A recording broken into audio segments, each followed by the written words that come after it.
She was Ava Monroe, the girl everyone called homewrecker, and the man she was accused of ruining was her sister's fiancé. The story broke like a storm for New York, a perfect scandal born from envy and blood. Cameras flashed outside townhouses and penthouses. News anchors rehearsed outrage, and the name Ava Monroe became a headline dripping with betrayal. Billionaire's fiancé betrayed by her own sister. One channel screamed, and the image that followed was her face, pale, startled, and half-hidden behind the tinted glass of a car door. No one asked her what had really happened. They already knew who to hate. Ava had never belonged in that world of polished wealth and quiet cruelty. At 24, she was a medical student who lived modestly in a downtown apartment, the forgotten daughter of Senator Raymond Monroe, whose career had ended in disgrace after a bribery scandal.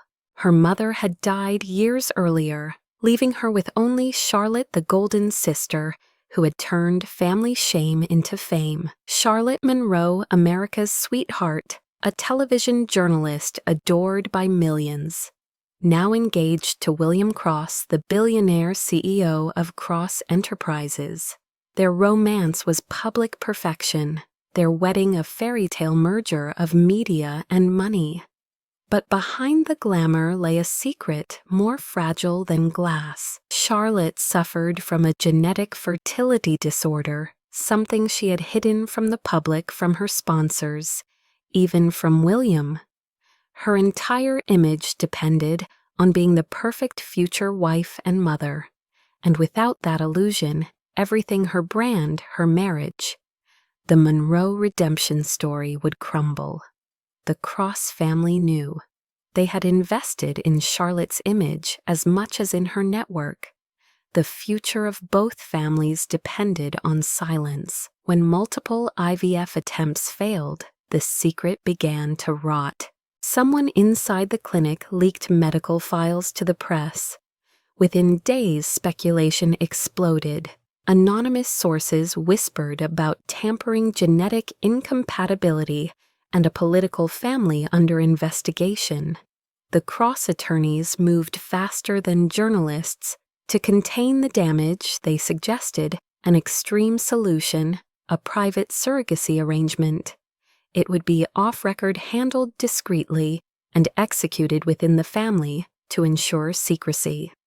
Ava was summoned home. She thought she was being invited to dinner. Instead, she found her father, her sister, and William waiting around a long table under too much light. The air smelled of expensive whiskey and tension. The family lawyer stood silently near the window with a folder stamped confidential agreement. Raymond Monroe's voice was steady but hollow when he said, "You'll be compensated. It's the only way to save what's left of us." Ava blinked, unsure she'd heard correctly. "You want me to carry her child?" she asked. Charlotte's gaze didn't waver.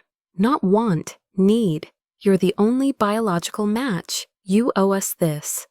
William said nothing. His silence felt heavier than their words. Ava's hands trembled as she whispered, "You can't be serious." Her father's reply came like a verdict. "This family already survived one scandal. We won't survive another." The conversation ended not in shouting but in signatures. Ava was too stunned to fight. That night she walked home through falling snow, her breath white in the air, her thoughts a blur of disbelief.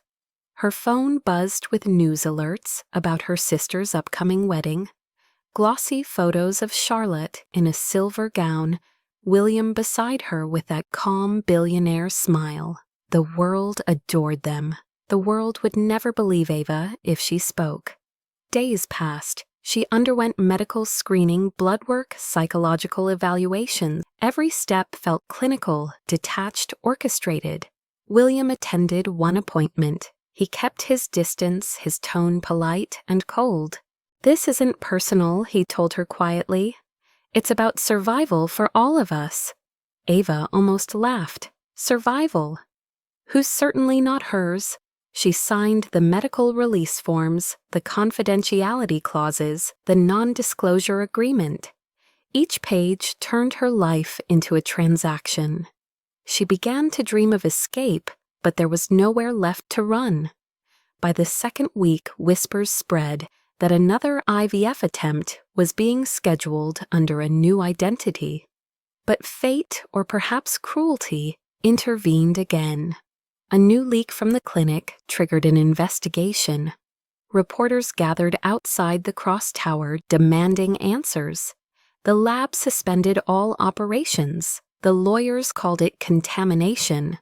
The tabloids called it divine punishment. In an emergency meeting at the Monroe townhouse, the lawyers proposed a new planned direct conception under NDA. The phrasing was clinical, but the meaning was clear. Ava could barely breathe as they explained that it would be the fastest way to end rumors and produce evidence that Charlotte was recovering. William's jaw clenched as he said the words, "It will remain private. No one will know." Ava's heart pounded. She wanted to scream, to tear the contract in half, but her father's stare was unflinching, and Charlotte's voice was sharp as glass. "You'll do this for me." For hours that night, Ava sat by her window, staring at the city lights, flickering like judgment. Somewhere out there, people fell in love freely, without contracts or cameras. But in her world, love was a currency, and she had none left. When dawn came, she walked back to the townhouse, her breath fogging the cold air, her resolve cracked but intact. She signed the final document.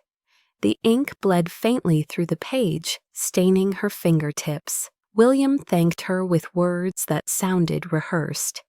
"You're doing something noble." She wanted to ask if he believed that, or if he was simply trying to survive his own guilt. Instead, she said nothing. The papers were filed, the agreement sealed, her name erased. That evening, she stood before the mirror in her apartment, watching her reflection blur through tears. The city outside pulsed with light, indifferent to her sacrifice. She whispered to the silence, "This is not who I am." But the deal was done. The families had chosen her path, and she no longer belonged to herself. Somewhere news anchors still discussed the cross wedding. Somewhere her sister rehearsed another perfect smile. And somewhere deep inside, Ava Monroe realized she had just traded her future for a secret that could never be spoken. William Cross was the kind of man whose silence filled a room. 33 years old billionaire strategist and the embodiment of restraint. To the world, he was power and precision, wrapped in a tailored suit. To Ava Monroe, he was the stranger fate had chosen to share her ruin. When she first saw him after signing the surrogacy agreement, it was not in the glow of candlelight or the warmth of human emotion, but in the sterile brightness of a legal conference room. He sat across from her with a look that was neither pity nor cruelty, only control. The contract between them was simple in words and devastating in meaning. He would provide for her protection medical care, anonymity, and financial stability for life. In return, she would disappear once the child was born. Her name would never be spoken again. The Cross family's attorneys explained every clause with rehearsed calm, as if human souls were numbers in a spreadsheet. Ava nodded mechanically, signing each page with the mechanical grace of someone whose choices had been stripped away. When it ended, the lawyer handed her a card. "You'll be contacted by our clinic." She left without looking back.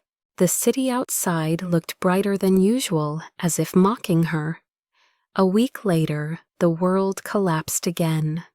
The front page of every major paper carried a new leak documents from the fertility clinic, accusing the Cross family of tampering with DNA samples. Rumors spread that the embryos were engineered. Social media boiled with hashtags about corruption and moral decay. Protesters gathered outside the Cross Tower, holding signs that said things like, "No one buys life." The clinic shut down under federal investigation. Overnight, the IVF procedure was declared illegal until further notice. For the Cross family, that meant exposure. For Ava, it meant freedom, but also another kind of prison. The Cross attorneys convened an emergency meeting at the Monroe townhouse. The mood was sharp, brittle, desperate. A senior attorney named Markwell adjusted his tie and said in his flat voice, "There is one remaining legal path. It requires absolute discretion." He paused, scanning the room before continuing. "A direct conception under non-disclosure agreement, privately witnessed and recorded only for medical verification. It would appear natural. If the child is born, it ends speculation about the scandal permanently." Ava's ears rang. She stared at him, waiting for someone to reject the absurdity. Her father only sipped his whiskey, silent. Charlotte crossed her legs, her face smooth as glass. "You're suggesting my sister sleep with my fiancé," she said coldly, her voice too calm to be human. The lawyer swallowed. The situation demands decisive measures. William sat motionless, his expression unreadable. Ava felt her stomach twist. "You can't be serious?" Her voice cracked, but no one looked at her. It was as if she had become an object, a necessity, a problem to be solved. William spoke at last, his voice low and deliberate. "This is not about desire, Ava. It's about survival." The words cut deeper than any cruelty could. She wanted to shout that she was not a savior, that she was just a person, but she saw the steel in her father's eyes and the exhaustion in William's. Somewhere inside her, something broke quietly. She didn't fight. She didn't cry. She only asked for the terms to be written clearly. The attorney drafted a revised clause, legal language, stripped of humanity consent to private conception in lieu of laboratory procedure for the preservation of familial lineage and corporate integrity. The sentence read like the death of something sacred. She signed anyway. The ink spread across her name like a wound that would never heal. That night, William called her for the first time directly. His voice was calm, but the calm of a man who had forgotten what emotion was. "We'll do this privately, away from the press. My family has a property in the Hamptons. It's secure, no one will find us there." Ava said nothing. "You'll be comfortable," he added, as if comfort could exist in something like this. "We'll be observed by the family lawyer for formality only. After that, it will be between us and the silence." She hung up without replying. When she looked at her reflection, she didn't see herself anymore. She saw a ghost wearing her skin. The night before they were set to leave for the Hamptons, Ava's father stopped her in the hallway. "Do this for the family," he said softly. His voice trembled, not with guilt, but with fear of losing everything again. "You're strong, Ava." She almost laughed. Strength had nothing to do with it. It was obedience polished into virtue. The drive to the Hamptons was long and quiet. The ocean came into view like a gray horizon of fate. The Cross estate loomed at the end of a private road, an architectural masterpiece of glass and stone, standing against the wind. Inside, servants moved silently like ghosts. The lawyer greeted them emotionless, handing Ava a sealed envelope with the updated agreement. William read it, nodded once, and dismissed him. When the door closed, silence filled the house. Ava walked to the window, watching waves crash against the rocks. William stood a few feet away, hands in his pockets. "You don't have to speak," he said, his voice barely audible. "I'll make this as simple as possible." She turned to face him. Simple. The word left her lips like a bitter taste. "You mean clean." He didn't answer. He looked exhausted, almost human. "It's not about what we want," he said. "It's about what they need us to be." Ava stared at him for a long moment, realizing they were both prisoners in different cages. When she finally nodded, it wasn't surrender. It was acceptance of the inevitable. Outside, thunder rolled over the sea. Somewhere in the distance, a storm was coming, and Ava Monroe, the woman everyone would one day call homewrecker, had just signed away her last piece of innocence. The Hamptons property was carved out of silence and old money, a vast glass house overlooking an ocean that seemed endless and cruel. The air smelled of salt and approaching rain. Ava Monroe stood at the window, watching waves pound the distant cliffs as dusk bled into night. William Cross was across the room, pouring a drink he wouldn't taste. Neither spoke. The contract had been signed. The world outside believed she was gone, and for the first time in her life, Ava felt truly invisible. The staff had left early. Only a storm and the sound of 2 beating hearts remained in that house. Dinner was served hours earlier untouched. Silverware still rested perfectly aligned on the table, a symbol of order, mocking the chaos between them. Ava sat down finally, her eyes tracing the patterns in the linen. William joined her, his expression unreadable, his every movement calculated. He had built empires from control, but here that control trembled like a candle flame. "Eat something," he said quietly. She shook her head. "I'm not hungry. You should keep your strength up," he insisted, though his own plate was empty. The clock ticked loud enough to fill the pauses. Finally, she spoke, her voice soft but cutting through the air. "Do you ever wonder what love feels like when it's not an arrangement?" The question hung between them, alive and painful. William looked down his thumb, tracing the edge of his glass. When he finally met her gaze, his voice was rough, stripped of armor. "Every night." The words hit harder than thunder. Ava looked away, her chest tight. Outside, lightning flickered against the glass walls, washing the room in flashes of white. Rain began to fall slow at first, then heavier, a rhythm of inevitability. William stood pacing toward the window. "You shouldn't have been dragged into this," he said. "None of this was supposed to happen." "But it did," she replied. "And we're here." He exhaled, running a hand through his hair. "You think I wanted this?" "No," she said, "but you agreed to it." Her words were calm, but they cut deep. He turned sharply, the flicker of something, anger, guilt, maybe sorrow in his eyes. "Because there was no choice left. The press would have torn everything apart. And now you think silence will save you?" she asked. "It won't. It just makes you disappear slower."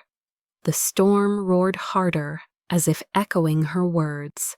William looked at her differently, then not as a liability or a duty, but as a mirror reflecting the life he'd buried under obligation. He sat down beside her, closer this time. For a moment, neither spoke. The firelight shifted, casting golden shadows across her face. Ava looked fragile, but her eyes held something unbroken, something that made him ache in ways he couldn't name. "You should rest," he said softly. "Tomorrow we—" "Don't talk about tomorrow," she interrupted. "There is no tomorrow for people like us." She rose, walking toward the piano in the corner, her hand brushing the keys. A single note trembled through the air, followed by another, and then silence again. "You play?" William asked. She shook her head. My mother used to. She said music could hold pain without breaking. He didn't answer. Instead, he crossed the room, slowly stopping behind her. For a long moment, neither moved. The thunder rolled again. A candle flickered out. Their reflections met faintly in the darkened glass. He spoke first, his voice barely above a whisper. Ava. Her name sounded strange on his tongue, like confession. She turned to him, her pulse quickening, her breath shallow. William, she said, and that was enough. Their first touch wasn't planned. His hand brushed against hers, and she didn't pull away. The contact was small, accidental, but it carried the weight of everything unspoken between them. Her heartbeat echoed in her ears louder than the storm. His fingers traced the edge of her wrist, slow and hesitant, as if testing the reality of her presence. Then the world seemed to still. He lifted her chin, gently forcing her to look at him. I don't want this to hurt you, he murmured. She met his gaze, tears forming though she didn't let them fall. It already does. What followed wasn't passion, it was surrender. Two people, broken by power, clinging to something human in a world that had turned them into symbols. The storm outside rose like music thunder, mixing with breath and heartbeat. When it was over, the silence felt heavier than before. Ava lay awake, her body trembling, her mind spiraling between guilt and strange calm. William sat on the edge of the bed, staring out the window, shirt half buttoned, the glow of lightning painting his face in silver. He looked like a man realizing too late that control had always been an illusion. Don't regret this, he said finally, not turning toward her. Regret, she whispered, is for people who still have choices. He closed his eyes, and the weight of that truth sank into the room. Hours passed, the storm quieted. The world outside forgot them for one fragile night. Ava drifted into uneasy sleep, her last thought a whisper she'd never say aloud, that somewhere between pain and duty she had felt alive for the first time. William watched her for a long time, the corners of his mouth tightening, his chest heavy with something he could not define. When dawn came, the first light touched the edge of the bed. He rose, pulling the curtains shut before it could reach her face. In the stillness, he whispered to no one, "This was never supposed to happen." But it had, and nothing would ever be the same again. The morning after the storm, the world felt too quiet. The sea lay calm beneath a sheet of silver clouds, and the air inside the glass house was thick with something that didn't have a name. Ava woke to the faint hum of the ocean and the empty space beside her. The bed was still warm where William had been sitting hours before, but he was gone. She rose slowly, her limbs heavy, her mind dazed with fragments of the night that refused to settle into order. There were no words that could describe what had happened. Not love, not betrayal. Something in between, something that existed only in silence. She found him downstairs, standing by the window, with his hands in his pockets, staring at the horizon, like a man afraid to turn around. Neither of them spoke for a long time. Finally, he said, "The car will take you back to the city." She wanted to ask if that was all, if the night they shared had been erased so easily, but the look in his eyes stopped her. It wasn't cruelty. It was shame. He didn't know how to say that he wished things were different, so he said nothing at all. The ride back to Manhattan felt endless. The mansion disappeared behind her like a memory she wished she could unlive. By the time she reached her apartment, reporters were back outside her building. They weren't there for her this time, at least not yet. The cross engagement had resumed, and Charlotte was once again in every headline, smiling under perfect lighting, her engagement ring catching the flash of 1,000 cameras. Ava turned off the television and sank onto the couch staring at her trembling hands. Weeks passed in fragments. Doctor appointments, blood tests, endless waiting. She told herself she was fine, that the nausea and dizziness were stress, but deep down she knew. The test confirmed it one cold morning in February. She sat in the sterile clinic room, staring at the faint pink line that would change everything. Pregnant. Her vision blurred. She heard the nurse's voice faintly through the ringing in her ears. "Congratulations," she said, as if it were a miracle. But miracles did not come from coercion. Ava walked out of the clinic and into the biting wind, clutching the report like a verdict. That evening, her phone rang. It was William's assistant, polite and detached. "Mr. Cross has arranged for your medical care and security. You'll receive all necessary support, but confidentiality is required." Ava hung up without replying. Days later, a gift arrived. No note, just a small box containing a charm bracelet. A single silver pendant engraved with the letter A. She didn't know if it was from him, but something inside her said it was. She placed it in a drawer and closed it away. Charlotte's social media posts flooded the internet. Her followers cheered her miracle recovery, congratulating her on the success of her last IVF treatment. The headlines wrote themselves. Love conquers all, they said. Ava stared at the screen until the words lost meaning. No one would ever know that the child growing inside her was the price of that illusion. She attended every appointment in secret. Her name erased from medical files, her identity hidden under coded initials. William visited the clinic once. He arrived quietly through a back entrance, wearing a gray coat and dark glasses. She saw him in the reflection of the window before he spoke. "I had to make sure you're all right." "I am," she said, though her voice betrayed her. He hesitated, then placed an envelope on the counter. "For anything you need." She didn't touch it. "You don't owe me," she whispered. "You're the only one who believes," that he replied. For a brief moment, their eyes met two lives bound by something both sacred and wrong. Then he turned and left the echo of his footsteps fading like a promise that could never be kept. As the months passed, Ava's world became smaller. She stopped answering calls from her father, stopped watching television, stopped trying to explain to herself how she had become a ghost in her own life. At night, she'd sit by the window with her hands over her stomach, whispering to the child she wasn't supposed to love.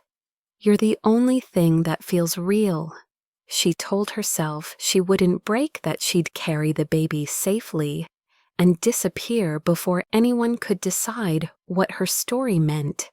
But the world had a way of finding its victims. One afternoon, leaving a medical building, she noticed a man across the street holding a camera. At first, she thought she was imagining it. Then the flash came. She turned away, pulling her coat tight around her body, heart pounding. The next morning, her worst fear arrived in print. Billionaire's baby scandal. Fiancé's sister seen leaving Cross property. The photograph was grainy, but her face was clear enough. Within hours, social media was on fire. Every outlet recycled the same narrative: obsessed sister, jealous mistress, moral failure. Charlotte's statement came swiftly. "This has been a challenging time for our family. I ask for privacy as we heal."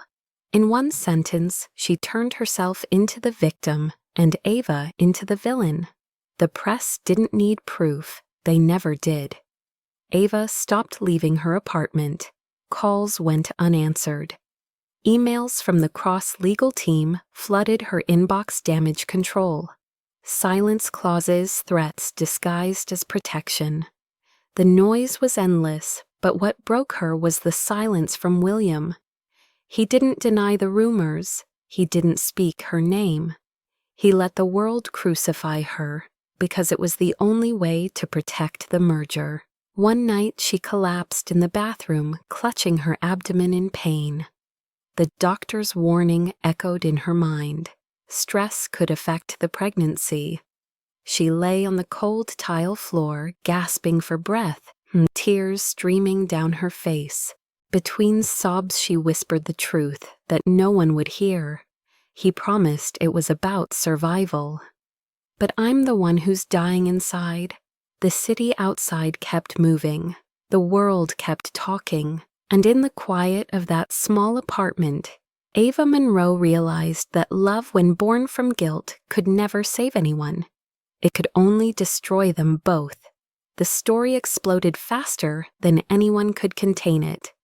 By sunrise, Ava Monroe's name was trending across every platform, accompanied by headlines dripping with accusation. The other Monroe sister billionaires' secret affair exposed. William Cross's hidden scandal. Every photograph of her was dissected. Her face zoomed in, her expression twisted into guilt she had never confessed.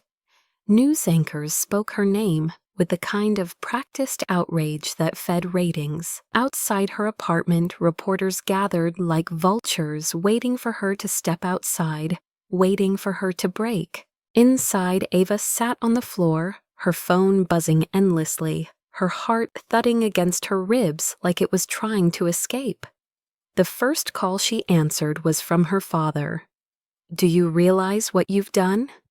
His voice trembled, not with concern, but fury. "Charlotte's career is on the line. The investors are panicking. Do you understand what this means for all of us?" Ava pressed a shaking hand to her stomach. "I didn't do anything. They followed me. They took pictures of what he snapped. Of you leaving the Cross estate at night. What are people supposed to think?" The silence stretched until he said the one thing that shattered her completely. "You've ruined your sister's life." He hung up. Ava stared at the phone until the screen went dark. Outside, thunder cracked again, though the sky was clear. The world was collapsing one headline at a time, and she had no way to stop it. By noon, Charlotte released another statement, graceful, wounded, perfect. "I love my sister deeply, but she's been struggling. She's unstable and needs help. Please respect our privacy." The words wrapped poison in sympathy. Overnight, the public turned vicious. Comment sections filled with slurs and pity disguised as morality. Ava read them until her chest burned. Homewrecker, gold digger, psychopath. She closed her laptop and threw it across the room. The screen cracked, but the noise inside her head didn't stop. That evening, her doctor called to warn her that her blood pressure was dangerously high, that the stress could harm the baby. "You need to rest," the doctor said. "You can't keep reading the news." But how could she not? Her life was being rewritten in real time, turned into entertainment for strangers. She turned off the lights and curled up on the couch, her hands over her stomach, whispering, "I'm sorry. I'm so sorry." Hours later, there was a knock at the door. She froze. Through the peephole, she saw a man in a dark suit, William's driver. He handed her an envelope with the Cross Enterprises seal and left without a word. Inside was a single letter, typed neatly on company stationery. It read, "Stay silent. This will pass. You are under protection." No signature, but she knew who it was from. She read the words again and again until they blurred. Protection. It sounded like a threat disguised as mercy. Days passed. Her apartment became a prison. She ventured out only at night, wearing a hoodie and sunglasses, avoiding cameras. But the world found her anyway. Every time she opened her phone, there was another story, another rumor, another lie. William Cross denies affair with sister-in-law. Anonymous source claims Monroe pregnancy staged for money. The cruelty was bottomless. One morning, Ava turned on the television and saw Charlotte smiling in an interview, tears shining in her eyes, as she said, "Family is complicated. I just hope my sister gets the help she needs." The audience applauded. Ava shut off the TV, bile rising in her throat. That same afternoon, William called for the first time since the scandal broke. "You shouldn't have gone to the clinic alone," he said. His voice was steady but distant, stripped of the warmth he once showed her. "The reporters were already following you." Ava clenched the phone tighter. "So it's my fault, no," he said quietly. "But we have to be careful. The deal with Monroe Media is collapsing. If it gets worse," she interrupted, her voice trembling. "William, they've destroyed me. I can't leave my apartment. I can't sleep. Do you even care what's happening to me?" There was silence on the other end. Then finally, "Of course I care." But the words sounded rehearsed. "Then why aren't you saying anything?" she whispered. "Why don't you tell them the truth? Because it would destroy everything," he said. "The merger, my company, your sister's career. We can't survive another scandal, so I'm the sacrifice." She said, tears sliding down her cheeks. "I'm the story they get to burn." He didn't answer. The line went dead. She sank to the floor, her hands trembling. It was only then she realized she'd stopped feeling surprised. Pain had become familiar. That night, a noise woke her. Voices outside. Reporters shouting her name. Lights flashing through the windows. "Ava, Ava, are you carrying William Cross's child? Did you seduce your sister's fiancé?" She backed away from the window, heart racing. Her phone rang again, unknown number. She answered, her voice shaking. "Hello," a man's voice said coldly. "You should leave town before this gets worse." The line went dead. Panic clawed at her throat. She packed a small bag, passport, wallet, the charm bracelet, and left through the back stairs. Rain had begun to fall again, soft but relentless. She walked for blocks before finding a cab, telling the driver to take her anywhere quiet. Her reflection in the car window looked ghost-like. By the time she reached a motel outside the city, her body felt hollow. She collapsed on the bed, her phone buzzing with missed calls from blocked numbers. The next morning, her doctor found her after she missed an appointment. "You're endangering yourself," he said firmly. "Your blood pressure is too high. You need rest, not hiding." But she couldn't go back. She couldn't face the cameras or the noise or her father's voice telling her again that she had ruined everything. That night, the pain came sharp, sudden, terrifying. She gasped, clutching her stomach, as the world tilted sideways. The doctor's words echoed faintly in her mind. Stress can cause complications. She reached for her phone, but it fell to the floor. Darkness closed in. Hours later, she woke in a hospital bed, the fluorescent lights blinding. The nurse's voice was soft.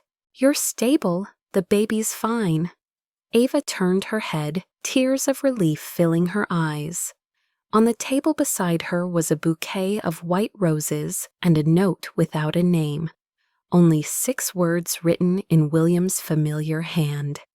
"You don't owe me anything anymore." She stared at them until her tears blurred the ink. For the first time, she understood the truth. In the world of billionaires and power, love was a rumor, fragile, unprofitable, and easily erased. Ava disappeared quietly, like a ghost slipping out of the city's noise. No press conference, no statement, no closure. Just a single night, a train ticket north, and a life left behind. She rented a small room above a diner in a town where no one recognized her face, where the air smelled like pine and rain instead of perfume and lies. The diner's owner, an older woman named Marlene, gave her part-time work cleaning tables, serving coffee, refilling sugar jars. It was humble, anonymous, and for the first time in years, it felt almost safe. She stopped watching the news. She turned off her phone. The world forgot her, and that was mercy. Her belly grew quiet and stubborn, a soft rebellion against everything she'd been told to erase. At night, she wrote letters she never sent to her mother, to her unborn child, sometimes even to William. In one, she wrote, "Maybe love is not something that saves us. Maybe it's the thing we survive." Months passed like that, small days, quiet breaths. Then one afternoon, the diner's television flickered with a breaking headline that made her freeze. Cross Enterprises merger collapses amid scandal. She stared as William's face appeared stone-eyed and exhausted, walking past a sea of cameras. Charlotte's engagement had been called off. The Monroe family stock had crashed. Her father was under investigation again. Everything she had destroyed herself to protect was burning anyway. She stood behind the counter, her hands shaking, whispering to the empty air. It wasn't supposed to end like this. That night she dreamed of the sea, again of the glass house in the Hamptons of rain and thunder, and the look in William's eyes when he said he didn't want it to hurt her. When she woke, the world was white with snow. She went to work anyway. The roads were nearly empty, and by evening the storm was fierce enough to swallow sound. As she closed up the diner, a sharp pain struck through her stomach, sudden and merciless. Her knees buckled. The plate she was carrying shattered on the floor. The last thing she saw before the world went black was the snow swirling outside like falling ash. Hours later, headlights cut through the blizzard. A car stopped in front of the diner, and a man stepped out into the storm shouting her name. William Cross hair-damp coat, dusted in snow, eyes wild with fear. He had found her by tracing old medical bills, tracking her under the false name she used. He broke through the door, calling out, "Ava, where are you?" When he saw her on the floor, pale and unconscious, he didn't hesitate. He scooped her into his arms, her head falling against his shoulder. "Hold on," he whispered, his breath visible in the cold air. "Please hold on." He carried her into the car, his driverless hands gripping the steering wheel, the road ahead a blur of snow and desperation. He kept glancing at her, whispering her name as if it could keep her alive. At the hospital, doctors rushed her into the emergency room. The nurse asked, "Are you the father?" He didn't answer. He just said, "Do whatever it takes." Hours passed before anyone spoke to him. The snowstorm raged outside as he sat in the waiting room, coat-soaked hands clasped in a prayer he didn't know how to finish. Finally, a doctor emerged. "She's stable," the doctor said softly, but the baby came early. William rose slowly, the air leaving his lungs. "Can I see them?" The doctor nodded. He walked into the room and stopped at the door. Ava lay motionless, her face pale against the pillow, a sheen of sweat on her forehead. Beside her, in a small bassinet, a newborn slept, tiny and fragile, wrapped in white. William approached quietly, afraid to breathe too loudly. He looked down at the baby and froze. She had Ava's eyes. Something broke inside him, something he hadn't realized was still there. He reached out his finger, trembling as it brushed the baby's hand. The tiny fingers curled around his, and his throat closed.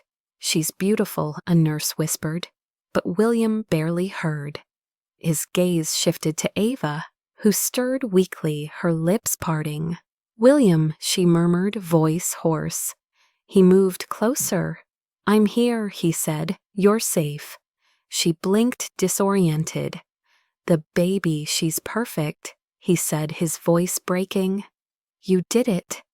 A tear slipped from the corner of her eye. I thought I'd never see you again." He wanted to tell her everything, that he'd tried to stay away, that he'd watched her from afar, that he'd sent the flowers and the note because he didn't know how to be near her without breaking her life again. But all he said was, "You were never gone from me." For the first time in months, she smiled, faint but real.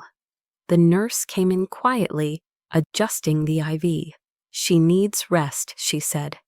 William nodded, but he didn't leave. He sat beside Ava's bed until morning, holding her hand as she slept. Outside, the storm began to fade, the world washed clean. At sunrise, he looked at her again, at the woman who had been forced to carry a secret, to bear the weight of a family's greed, and he realized what love meant. Not possession, not salvation, but the courage to stay when everything else had fallen apart. Later, when Ava opened her eyes and found him still there, she whispered, "Why did you come?" His answer was quiet, but it carried everything he'd never said. "Because the last time I touched you, I was saving a deal. This time I was saving my life."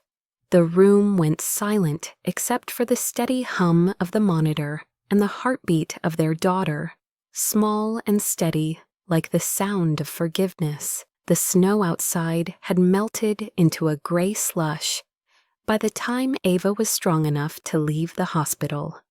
The doctors called it a miracle that both she and the baby had survived. William stayed through every appointment, every sleepless night, every quiet moment when Ava woke to the sound of the monitors and asked if it was all real. It was and it wasn't. They moved her to a small recovery suite near the hospital, away from the eyes of reporters, away from the ghosts of everything they had lost. For days they spoke little. There was peace in their silence, the kind that comes after storms, fragile and temporary. Ava named the baby Grace. "She deserves a name that means something good," she said softly, looking down at her daughter's tiny fingers curled around hers. William nodded, his voice low. "Grace suits her."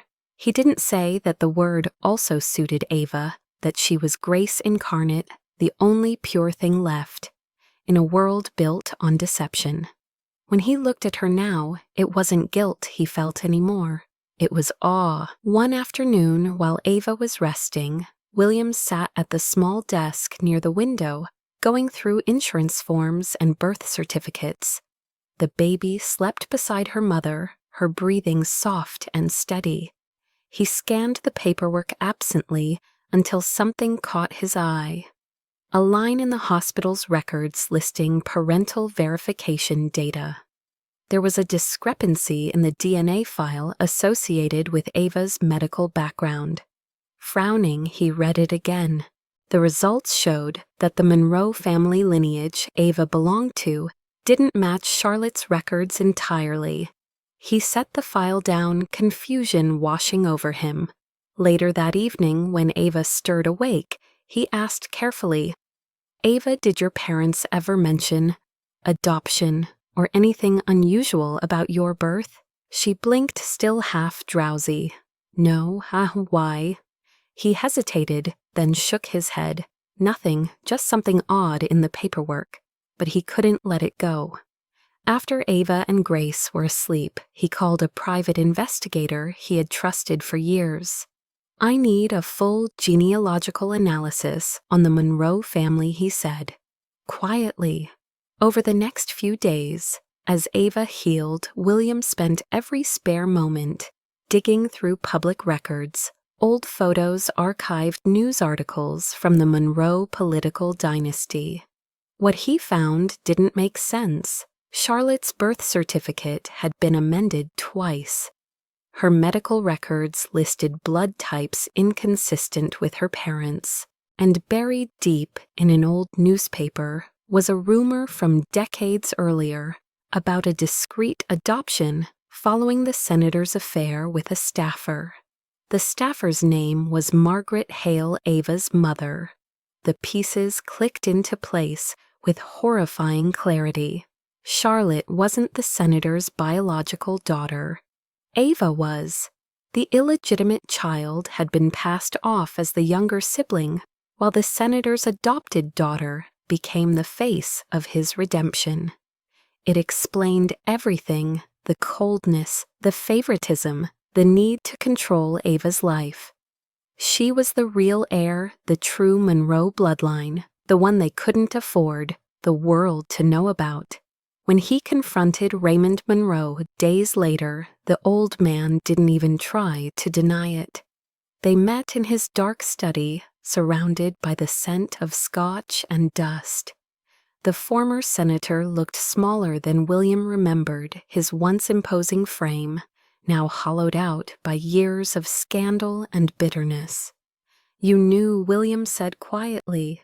"You knew Charlotte wasn't yours." Monroe poured himself another drink. "I knew what I needed to know," he said flatly, "and what the world needed to believe. You built your life on a lie," William said. "You built her life on one. And what did you build yours on?" The senator snapped, his voice suddenly sharp. "Guilt charity. Don't come to me with morality cross. You're no better.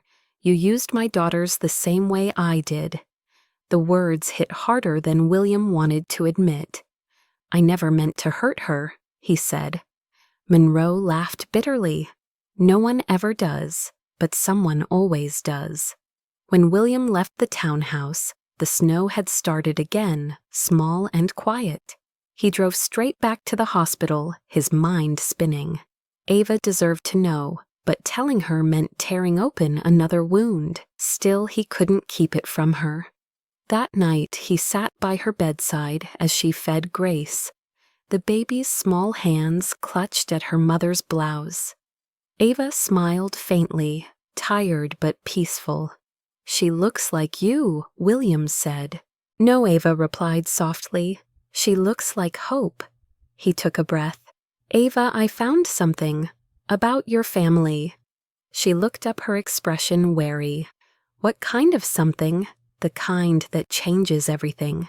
He told her gently, carefully, trying to soften the truth as best he could. When he was done, she sat in stunned silence, eyes unfocused. "So Charlotte isn't really—" "She's your sister by choice, not by blood," he said. "You're the biological heir, Ava. Your father—" "He's not my father," she whispered. "He never was." Tears welled in her eyes, falling soundlessly. "He let me suffer, let me be used like a commodity, all while protecting his lie." William reached for her hand, but she pulled away. "Everything I did, everything I sacrificed was for them. For her. And it was all built on a lie." Her voice broke. "She knew, didn't she?" William hesitated, then nodded. "I think she did." Ava's breath hitched, the realization twisting like a knife. She leaked the IVF files, she said, the pieces fitting together with sickening logic. "She did it to trap me, to secure the deal, to make me the scapegoat." William's silence was confirmation enough. The next day he confronted Charlotte. It was late evening, her penthouse filled with half-packed suitcases and empty wine glasses. She stood by the window, her hair disheveled, her eyes red-rimmed from crying or drinking or both. "Why did you do it?" William asked quietly. "You could have stopped it before it destroyed her." Charlotte laughed, the sound brittle and cracked. "Stopped it, I started it." "You think I didn't see the way you looked at her, the pity in your eyes when you looked at me. I gave her everything, my life, my name, and she still took what was mine. She didn't take anything, William said. She was forced into it. Charlotte's voice rose, hysteria creeping in. Don't you dare pretend you didn't want it too. You wanted her. From the moment you saw her, I knew. She was your conscience, and you let it destroy us all. She stepped closer, her face pale under the city lights. You didn't want a wife, William. You wanted redemption. And she gave it to you without asking what it would cost. Her hand trembled as she poured another drink, spilling it across the counter. I loved you, she said quietly, and you loved her. He didn't deny it. Her eyes glistened with tears that turned to rage. Get out, she whispered. Just get out. He turned to leave, but she called after him, her voice breaking. You'll regret it, William. You'll regret her. He paused at the door, looked back once, and said, I already regret everything except her. That night the news broke again. Charlotte Monroe found unconscious in her penthouse prescription overdose, uncertain if it was accident or intent. William sat in his car outside the hospital, the same one Ava had been in weeks earlier, staring at the flashing red lights, his face hollow. When he finally told Ava, she said nothing for a long time. Her eyes filled, but no tears fell. She wanted love, she said softly. So did we. But all we ever gave each other was damage. She looked at Grace sleeping nearby. It has to stop somewhere, William. The lies, the power, the pain. It has to end with us. He nodded slowly, understanding at last what redemption meant. Not confession, not apology, but the courage to begin again with truth. The days after Charlotte's death passed in a haze of silent grief and unspoken reckoning. The press called it tragedy, the Monroe family called it exhaustion, and the Cross legal team called it closure. But Ava knew it was neither. It was consequence, sharp, cruel, inevitable. The truth had finally broken the glass walls they'd all lived behind. For the first time in years, no one cared about the merger, the dynasty, or the illusion of perfection. The world had moved on to its next scandal, and in the quiet that followed, Ava found something strange space to breathe. She and Grace were moved to a small cottage on the Maine coast, arranged quietly by William. He visited rarely, at first respecting the boundaries she needed. When he did appear, he was a different man. Gone was the billionaire, wrapped in tailored armor. He wore jean sweaters and a tired smile that didn't belong to power, only to a man learning to live again. He brought groceries, baby clothes, and sometimes silence, which Ava found she didn't mind. One evening after putting Grace to sleep, she joined him on the porch. The ocean spread before them, dark and endless waves, whispering against the rocks. You should hate me, he said quietly. I don't, she replied. I just don't know who you are without all of this. He looked out at the sea. Neither do I. Weeks turned into months.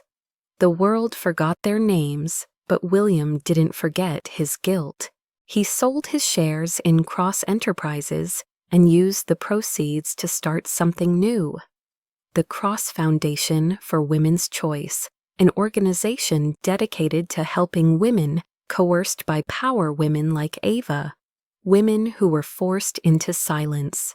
The announcement aired live on national television. William stood at the podium, his voice steady, but stripped bare of corporate polish. For years, he said, I built an empire on control. I called it leadership. I called it success. But it was fear. Fear of failure. Fear of scandal. Fear of feeling anything at all. That fear destroyed lives. One of them was the woman who showed me what love was supposed to mean. The crowd murmured. Cameras clicked. He continued. This foundation isn't an apology. It's a promise that no one will ever be silenced again by the power that protects men like me. He paused, his gaze unfocused for a moment. To the woman who taught me courage by surviving mine, I hope you're watching. Ava was. She watched from her living room, Grace asleep in her lap, tears sliding down her face, not because she forgave him, but because he finally understood. The speech went viral, not for its scandal, but for its honesty. Overnight, William Cross went from untouchable billionaire to human being. The world that once crucified him now called him brave, but Ava didn't care for their opinions. She only cared for what came after the quiet knock on her door 2 days later. When she opened it, he stood there holding no flowers, no gifts, only humility. "You don't have to come here," she said softly. "I know," he replied, "but I wanted to." She studied him for a moment before stepping aside. "Then come in." He followed her inside. The house smelled like coffee and salt and something tender. Grace stirred in her crib, murmuring softly in her sleep. William glanced at her, his expression full of something Ava hadn't seen before. Peace. "She looks like you," he said. "She looks like us," Ava corrected gently. They sat at the kitchen table, the silence between them thick but not heavy this time. Finally, Ava spoke. "You can't fix me with charity, William." He met her eyes. "Then let me try with love." The words hung there trembling between them like a fragile bridge. She looked away, her hands tightening around her cup. "Love isn't enough," she whispered. "It has to be different this time. No more lies, no more power, no more debts." He nodded slowly. "Then we start from nothing." For the first time she smiled. Nothing sounds honest. They spent the next hours talking, not about the past, but about everything that came after it. He told her about selling his company, about donating his penthouse, about moving into a small apartment near the foundation's headquarters. "People think I've lost my mind," he said with a faint laugh. "Maybe I finally found it." Ava laughed softly too, the sound strange and beautiful after months of silence. "You can visit," she said finally. "Grace should know her father." "Only if you want me to," he said. "I want her to know the man you're trying to become," she answered. That night they walked along the pier as the sun sank behind the horizon. Grace bundled in Ava's arms. The air was cool, the waves gentle. William walked beside them, not touching, not intruding, just there. "Do you ever think we were meant to meet?" Ava asked quietly. "I think we were meant to change each other," he replied. "Even if it broke us first." She looked at him, then really looked at him, not the man who had hurt her, but the one who had chosen to rebuild differently. "You saved my soul before I even knew I had one," he said.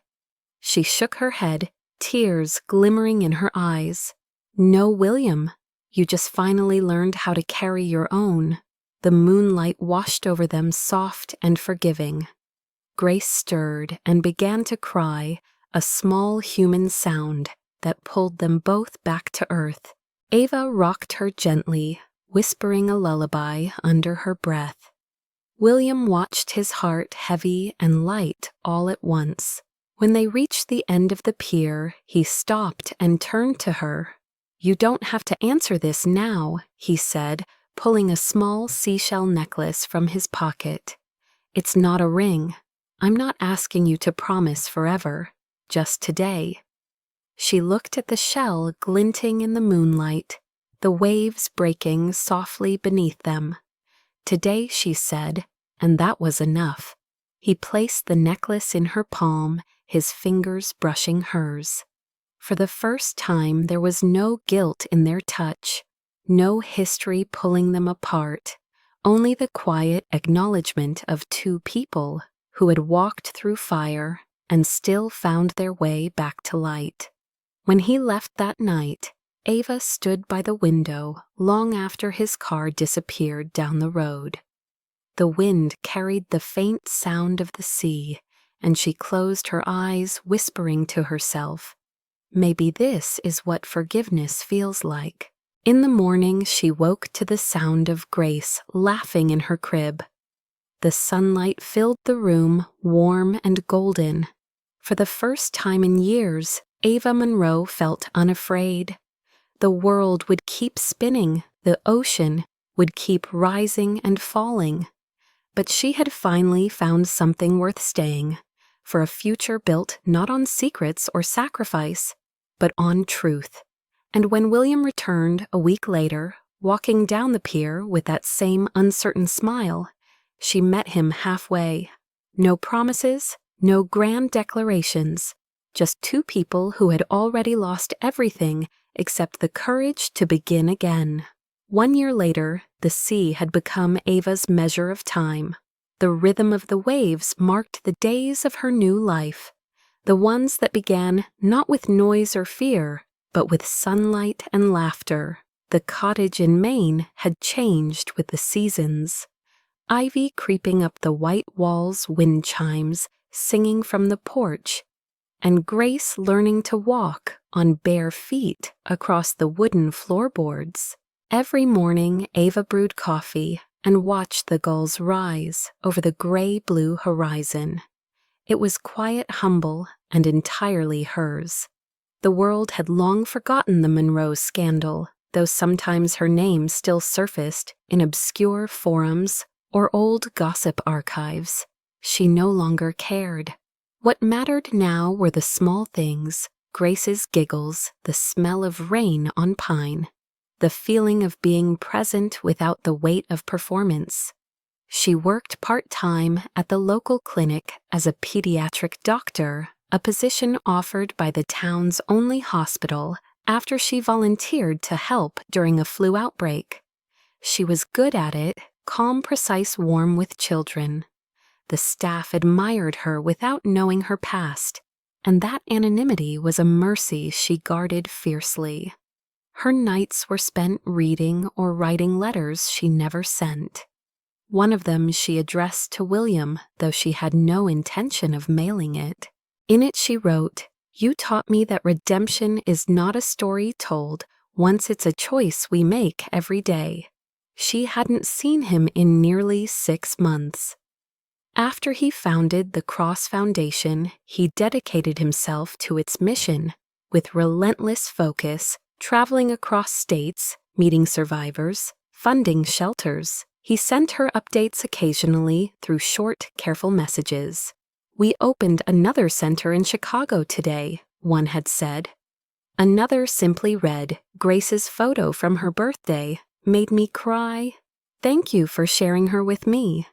Their relationship had settled into something undefined, a gentle distance, built not from fear, but from respect. And yet, every time she heard the crunch of tires on gravel, outside her heart still raced for reasons she didn't want to name. It happened on an afternoon thick with fog, the air smelling of salt and pine. Ava was folding laundry when she heard the knock on the door.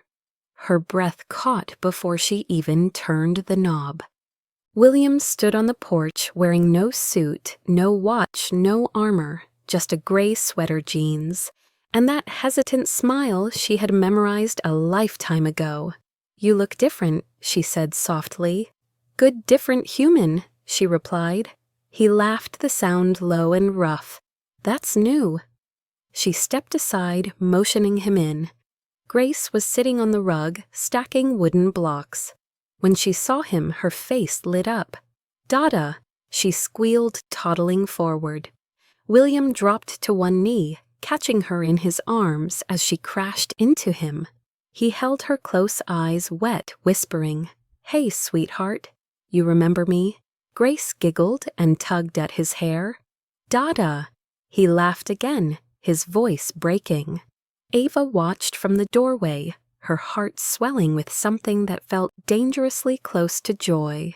"She doesn't forget people who love her," Ava said quietly. "She gets that from you." He rose, still holding the child. "I wasn't sure if you'd want me here." "You're here now," she said simply. "That's enough."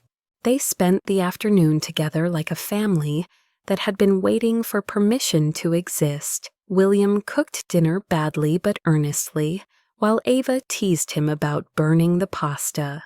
Grace threw spoons on the floor, delighted by the chaos. When the baby finally fell asleep, Ava and William sat on the porch again, the night air cool and sweet. The moon hung low over the water, its reflection rippling on the tide. "I didn't come to take you back," he said quietly. "I came to stay if you'll let me." She looked at him uncertain. Stay, no foundation tours, no meetings, no headlines. Just this, just life. She studied his face in the moonlight, the lines of wear softened by something gentler. "Why now?" she asked. He took a deep breath. "Because I finally realized what I was fighting for all along. Not redemption, not legacy, just home. And somehow every version of that word led me back here."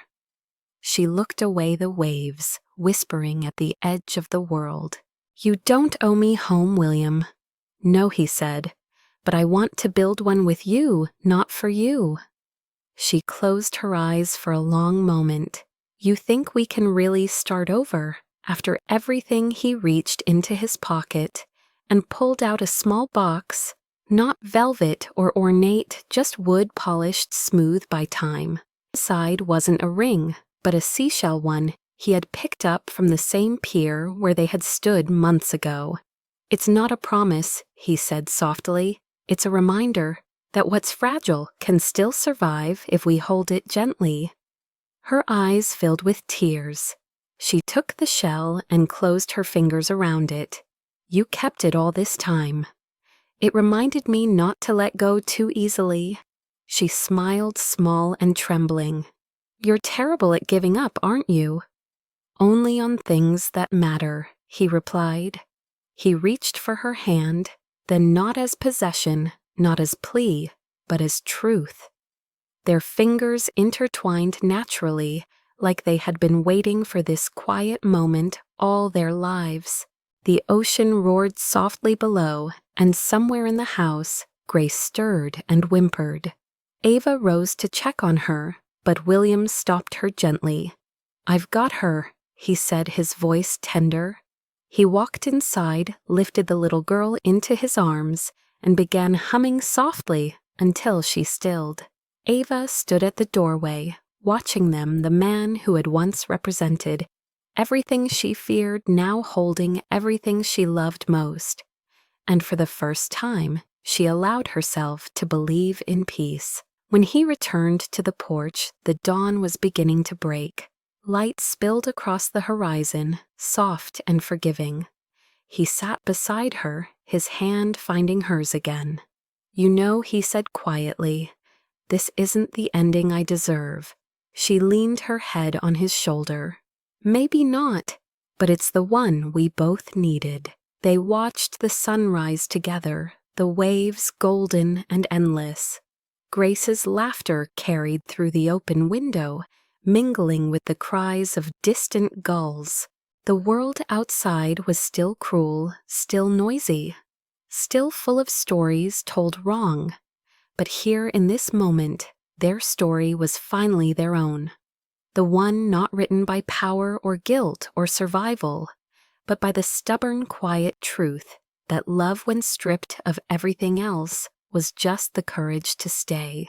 The letter sat folded in the drawer beside Ava's bed, written on plain white paper, with the same black pen she had used to sign away her old life years ago. It wasn't addressed to anyone living.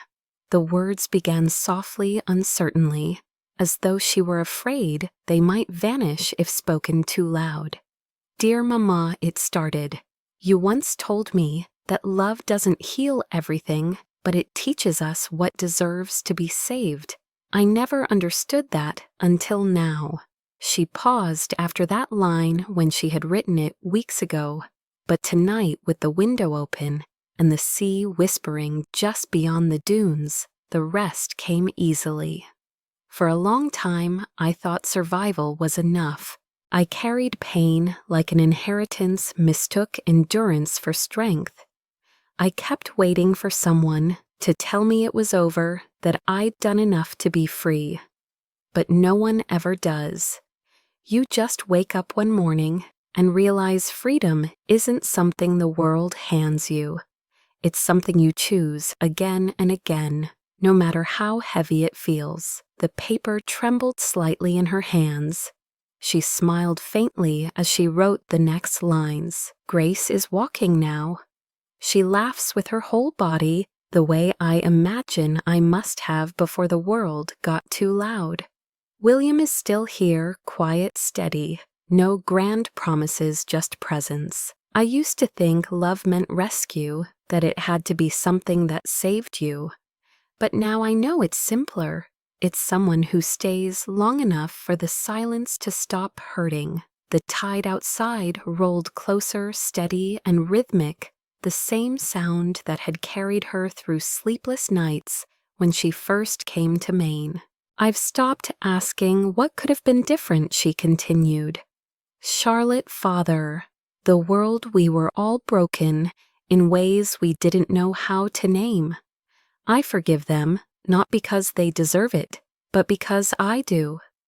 Grace deserves a mother who doesn't flinch at her own reflection. She looked up, glancing toward the crib where her daughter slept, her little chest rising and falling in perfect rhythm with the sea.